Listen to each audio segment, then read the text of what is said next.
एक समय की बात है। 5 खरगोश एक साथ किसी जंगल से जा रहे थे।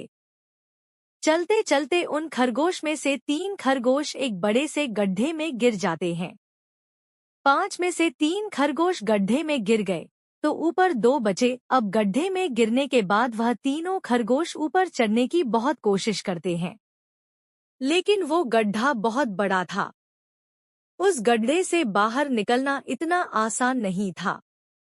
अब गड्ढे के ऊपर जो 2 खरगोश बचे हुए थे, वह गड्ढे के अंदर देखकर उन तीनों खरगोश से कहते हैं कि अब तुम तीनों इस गड्ढे से कभी बाहर नहीं निकल सकते हो। यह बहुत बड़ा गड्ढा है, तो तुम्हारा कोशिश करना व्यर्थ है। यह सुनने के बाद उन तीनों खरगोश में से एक खरगोश को लगता है कि सही बोल रहे हैं, यह गड्ढा बहुत बड़ा है और अब हम इसमें से कभी नहीं निकल सकते हैं। तो वह खरगोश थोड़ी कोशिश करने के बाद हार मान लेता है और उसी गड्ढे में एक जगह आराम से जाकर बैठ जाता है। अब बाकी जो 2 खरगोश थे, वह अभी भी ऊपर चढ़ने की कोशिश कर रहे थे। अब उन दोनों को देखकर ऊपर वाले खरगोश फिर से उन्हें यह कहते हैं कि तुम जो कोशिश कर रहे हो वह बेकार है। तुम इस गड्ढे से कभी बाहर नहीं निकल सकते हो और अब तुम्हें अपनी सारी जिंदगी इसी गड्ढे में गुजारनी पड़ेगी।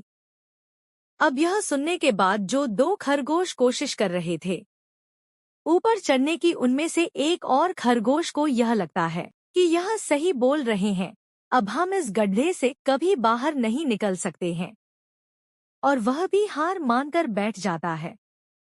लेकिन अभी भी उनमें से एक खरगोश ऊपर चढ़ने की कोशिश कर ही रहा था। ऊपर वाले 2 खरगोश उसे भी कहते हैं कि क्या तुम्हें सुनाई नहीं दे रहा है? उन दोनों ने हार मान लिया है और तुम अभी भी यह सोच रहे हो कि तुम इस बड़े से गड्ढे से बाहर निकल सकते हो।